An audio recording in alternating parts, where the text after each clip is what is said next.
अस्सलामु अलैकुम वरहमतुल्लाहि वबरकातुहू नहमदुहु व नुसल्ली अला रसूलिहिल करीम अम्मा बाद। मुअज़्ज़ज़ सामीन किराम, उम्मीद है कि आप सब खैर आफियत से होंगे। बच्चों के नामों में से दो नाम ऐसे हैं जो अक्सर व बेशतर ज़्यादातर वालिदैन यानी माँ बाप अपने बच्चों का रखते हैं। उनमें से एक नाम आता है अहद और दूसरा नाम है अब्दुल अहद, जैसा कि आपने थंबनेल में देख ही लिया होगा जो हिंदी में लिखा हुआ है। अब सवाल ये पैदा होता है कि हम अपने बच्चों का नाम अहद रखें या अब्दुल अहद नाम रखें। चूंकि दोनों नाम हैं, नाम तो दोनों है, अहद भी और अब्दुल अहद भी। अब कौन सा नाम इन दोनों नामों में से सही है और कौन सा नाम हमें रखना चाहिए या नहीं, और कौन सा नाम इनमें दुरुस्त है, आज की वीडियो में हम यही बात करेंगे। तो अगर अभी तक आपने मेरे चैनल को सब्सक्राइब नहीं किया तो सब्सक्राइब जरूर करें, लाइक और शेयर भी जरूर करें। और मैं आपको बता दूं कि नाम तो दोनों ही हैं, अहद भी नाम होता है, अब्दुल अहद भी नाम होता है, लेकिन अहद ये अल्लाह रब्बुल इज्जत का नाम है। अगर हम इनके शुरू में अब्द लगा देंगे तो ये नाम हम अपने बच्चों का रख सकते हैं। अगर सिर्फ अहद नाम रखें तो ये नाम रखना दुरुस्त नहीं है।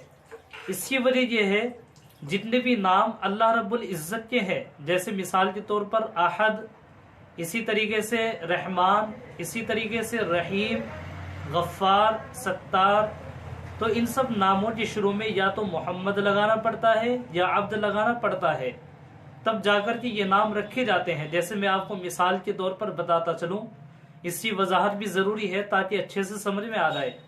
जैसे मिसाल के तौर पर अगर हम अपने बच्चे का नाम रहमान रख रहे हैं तो शुरू में अब्द लगाना पड़ेगा, अब्दुल रहमान। इसी तरीके से अगर हम अपने बच्चे का नाम रहीम रख रहे हैं तो उससे शुरू में भी अब्द लगाना पड़ेगा, अब्दुल रहीम। इसी तरीके से ये नाम भी है अहद, तो शुरू में अब्दुल अहद नाम लगाना पड़ेगा, अब्द लगाना पड़ेगा। हम अपने बच्चों को पुकारेंगे अब्दुल अहद। और ये बात भी याद रख लेनी चाहिए, अगर किसी ने जानते हुए अपने बच्चे को या किसी को अहद कह कर के पुकारा तो ये कबीरा गुनाह है, बहुत बड़ा गुनाह है। इसलिए कि अहद अल्लाह के साथ खास है, जो नाम अल्लाह का है वो अल्लाह रब्बुल इज्जत के साथ खास है। उन नामों के शुरू में हम अब्द या मोहम्मद ज़रूर लगाएं, वरना बहुत बड़ा गुनाह होगा। ये बात हमें याद रख लेनी चाहिए।